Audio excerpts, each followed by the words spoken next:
Eu acho que meu interesse pelo cinema foi posterior ao meu interesse pela arte de uma maneira geral, e particularmente pelo teatro. Eu sou de uma pequena cidade no interior da Bahia e duas coisas me marcaram muito nessa minha infância. Primeiro, e antes de tudo, o teatro, porque minha mãe tinha um grupo de teatro amador.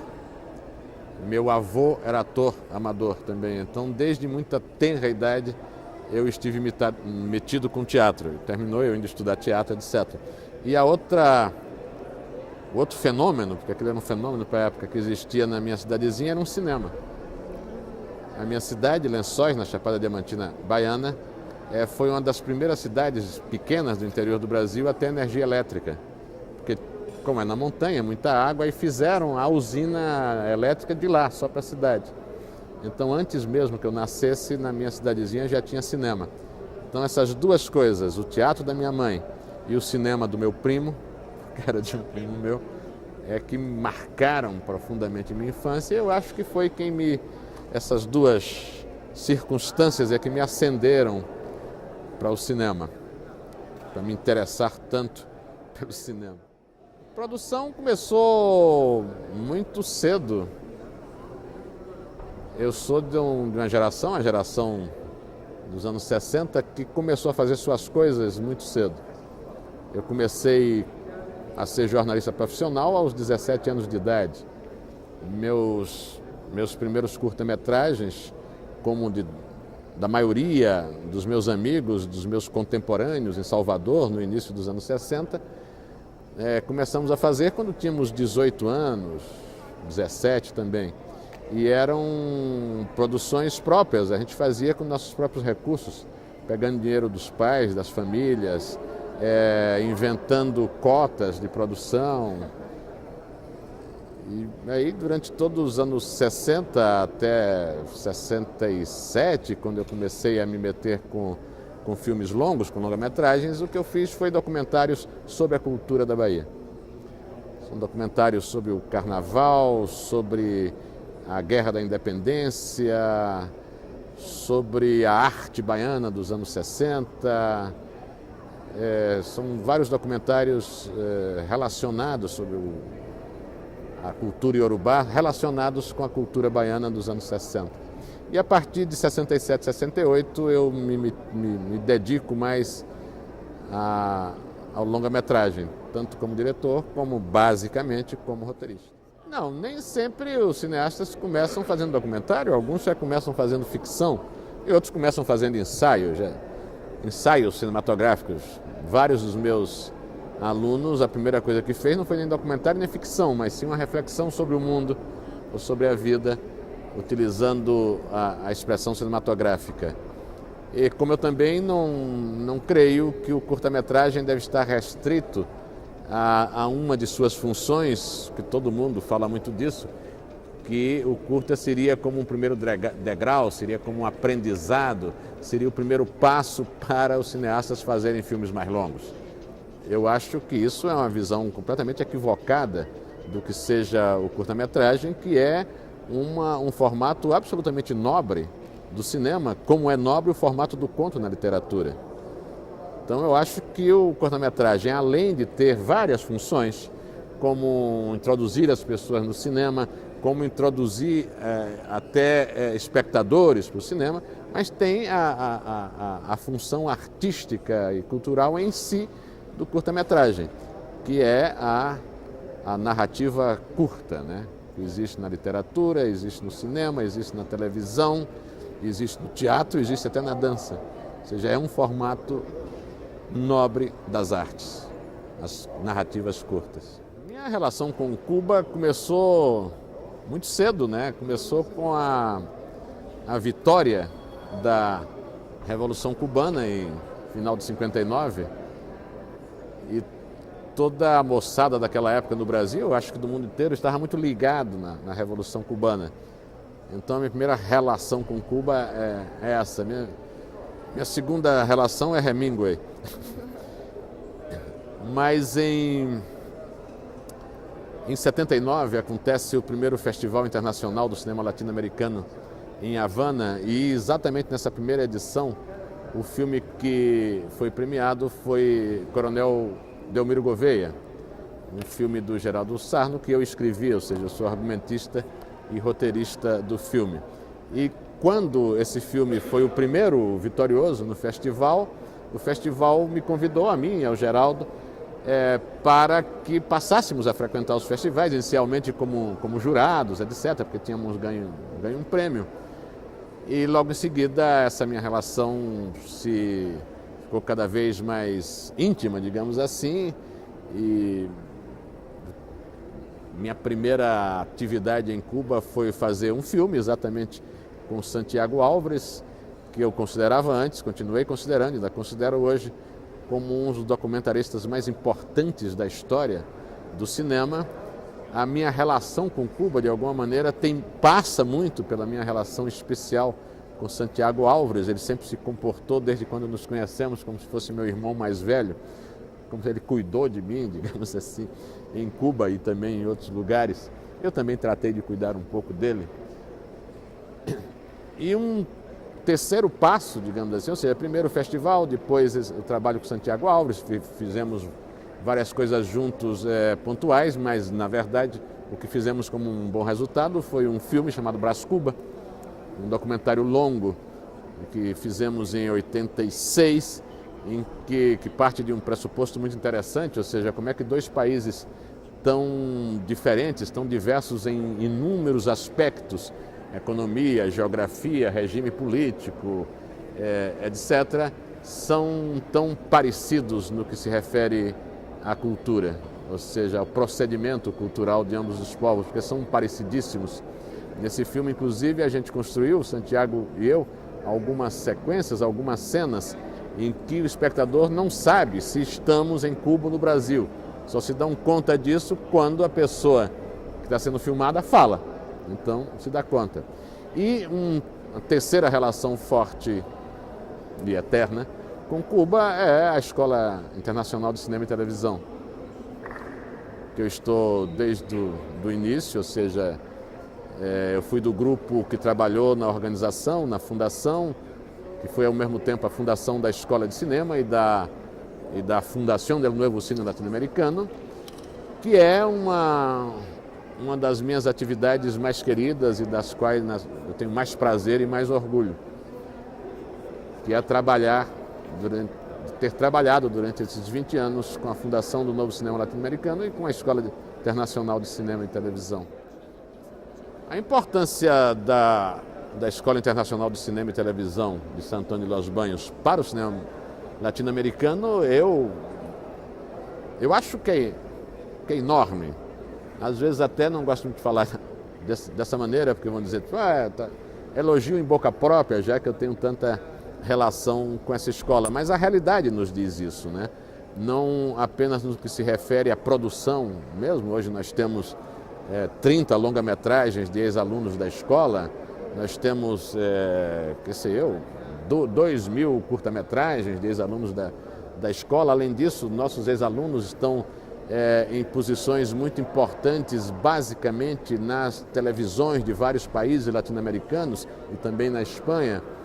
Mas além dessa importância real, da importância prática da escola, que é considerado por muita gente como a melhor escola do mundo, ou pelo menos a escola mais interessante que existe no mundo, é o ter construído uma teia de relações entre os ex-alunos e os alunos do curso regular, mas também se espraiando, digamos assim, para os milhares de alunos das oficinas e também os professores, se organizou uma teia de relações e de amizades em volta de todo o mundo. Então, para qualquer aluno ou ex-aluno da escola, para qualquer professor ou ex-professor da escola, é muito mais fácil do que para outra pessoa fazer uma relação de produção com o Vietnã, ou com a China, ou com o Peru, ou com qualquer país da Europa, ou qualquer país da América Latina. Porque em todos esses países nós temos companheiros que estão interligados. Eu acho que, além da produção, além da importância na produção televisiva e cinematográfica dos nossos países, essa teia de amizade e de possibilidades de produção é a coisa mais importante que a escola está construindo. E nós, que os fundadores, os jurássicos, né, como as pessoas dizem, temos plenamente na consciência que, desde o início, que o projeto foi construído para 100 anos, para um século. E nós vivemos apenas um quinto desse tempo, apenas 20 anos. Ou seja, temos mais 80 anos para trabalhar nisso. A escola está passando agora por um momento de renovação, a gente está chamando até de refundação, isso já há uns 2 anos que estamos trabalhando nisso. Ou seja, o curso mais importante da escola foi reformulado, era de 2 anos, passou a ser 3 anos. A escola aumentou o número de alunos regulares, era 80, passou a ser 120. Toda a gama, toda a programação de oficinas e seminários dobrou de número a partir do ano passado. Pela primeira vez temos um diretor cubano, coisa que não estava nos nossos planos. A gente sempre dizia no início, não, jamais terá um diretor cubano, exatamente para que não se confunda muito, para que as pessoas não achem, como muita gente acha, que se trata de uma escola cubana. Não se trata de uma escola cubana, é uma escola internacional sediada em Cuba. Ou seja, são muitas novidades. Existe também um novo estímulo do Estado cubano em voltar a ser um doador muito importante, o mais importante da escola. Temos vários doadores, né? Mas Cuba tem uma importância capital no que se refere isso à sustentabilidade da escola. E agora também com essa refundação, com essa dinâmica estabelecida para os próximos 20 anos, houve um acercamento muito interessante, de novo, com o Estado cubano, o que é muito conveniente, muito confortável para a escola, já que, embora não se trate de um estabelecimento cubano, estamos dentro de Cuba. E com muito prazer e com muita honra. O projeto Dragão do Mar, realizado no estado do Ceará, há uns 5 anos atrás, é dos trabalhos que eu participei, que eu tenho a lembrança mais viva e também um pedaço de tristeza bastante profundo também. Era um projeto que unia a formação com o Instituto Dragão do Mar, não só a formação especializada com os colégios, colégio de direção teatral, colégio de realização cinematográfica, colégio de produção, etc., mas também na extensão da cultura cinematográfica para 15 mil alunos. E isso acontecia em paralelo com um projeto de produção que resultou em 4 anos e meio no Ceará, que era um estado que produzia quase nada, 14 longa-metragens, em só 4 anos. Ou seja, era um programa que tinha muito caminho pela frente. Eu acho que se tivesse continuado, hoje o Ceará estaria talvez entre os 3 mais importantes produtores audiovisuais do país, mas infelizmente não foi para frente por questões exclusivamente políticas locais, por brigas políticas partidárias de grandes próceres cearenses. Mas é um projeto que eu ainda tenho dentro do meu peito como o programa de produção e formação mais importante, mais bem organizado, digamos assim, que já foi feito no Brasil. Todas as pessoas que estavam envolvidas nisso que escolhemos o Ceará. Na verdade, foi o Ceará que nos escolheu. Já havia desde do governador Ciro Gomes esta ideia de fazer alguma coisa para transformar o Ceará em um produtor audiovisual. Havia aí na Secretaria da Cultura do governador Ciro Gomes uma pessoa importante em tudo isso, o Paulo Linhares, que começou a pensar nisso, mas não alcançou, digamos, o governo Ciro. Começou o governo seguinte, do Tasso Gereissati, e o Tasso o manteve na Secretaria da Cultura, o Paulo Linhares, para ele fazer esse projeto. Então foi o Paulo Linhares que me convidou ao Maurício Capovilla e outras pessoas mais para conformarmos e colocarmos para frente esse projeto. E aí nós, em conjunto, o criamos. Mas foi um convite do Ceará, ou seja, a coisa partiu do Ceará, partiu, na verdade, de Ciro Gomes e Paulo Linhares. Em todos os países do mundo, incluindo os países de grande produção industrial audiovisual, o cinema merece o apoio e o fomento do Estado. Não existe um só país no mundo que o cinema não tenha, em várias e distintas medidas, fomento do Estado.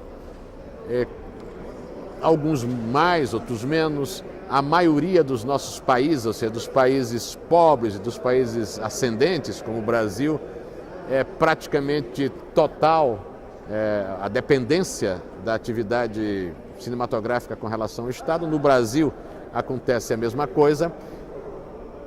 E toda a política, ou as políticas públicas audiovisuais que nós viemos desenvolvendo no governo Lula tem este objetivo, tem uma meta lá adiante, que é criar condições para que o cinema brasileiro seja autossustentável, alcance a autossustentabilidade. Para que aconteça isso, evidentemente, esta atividade tem de ser totalmente dependente do governo. Então, todo o nosso esforço, embora agora a gente não possa tomar nenhuma atitude muito drástica com relação a isso, não podemos chamar o empresariado brasileiro e dizer assim, tomem conta disso, porque aliás já chamamos várias vezes e não é assim que se faz. Temos de manter esse fomento forte do Estado até que mecanismos de autossustentabilidade, mecanismos de participação do capital privado nessa atividade sejam organizados e postos em prática para que o Estado, pouco a pouco, diminua a sua atuação, o seu fomento nisso. Ou seja, são mudanças, são câmbios no desenho mercadológico do cinema brasileiro que tem de ser feito passo a passo e com muito cuidado, para não quebrar o ovo. A saída do Estado nesse momento dessa política, da política de fomento, resultaria na quebra do cinema brasileiro.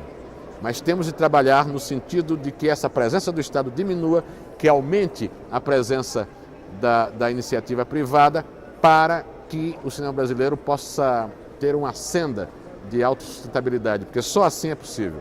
Se os governos continuam a bancar os cinemas nacionais, esses cinemas nacionais não terão nenhuma chance de serem um negócio bom em si mesmo. O tema central desse seminário, o Seminário do Cinema Latino-Americano de São Paulo, é a relação, digamos assim, entre os movimentos do cinema novo no continente, ou seja, o cinema novo brasileiro e o Nuevo Cine dos países de língua espanhola, e a relação desse movimento tão luminoso, tão maravilhoso, com o que se faz hoje em nossos países. Eu acho que é um tema absolutamente oportuno. O cinema novo sempre, desde quando passou a história, ou seja, a partir do final dos anos 70, ele sempre exigiu essa dupla visão com relação a ele. Ou seja, de um movimento articulado que, ao deixar de ser um movimento articulado, semeou todo o cinema que seria feito no Brasil e nos outros países latino-americanos, e também a relação que o cinema novo estabeleceu, ou que as gerações de cineastas latino-americanos estabeleceram com o cinema novo como um marco, como uma tradição, como uma referência a mais importante das nossas histórias audiovisuais. Gerações passadas, como os jovens cineastas dos anos 80 e até no início dos anos 90, tinham muita restrição a esta fama, a essa sombra luminosa enorme do cinema novo sobre as nossas atividades atuais. Os jovens cineastas se sentiam inibidos com relação à grandeza de Glauber Rocha, de Nelson Pereira dos Santos, de toda aquela turma tão brilhante do cinema novo.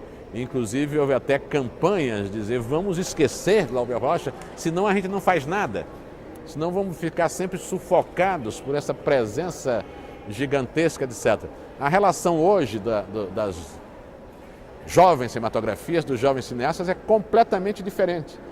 No Brasil, na Argentina, no México, em Cuba, no Chile, as novas gerações de criadores cinematográficos têm não só um respeito enorme pelo que foi feito pelos velhos mestres do cinema novo, como também encontram relações de referência utilizáveis.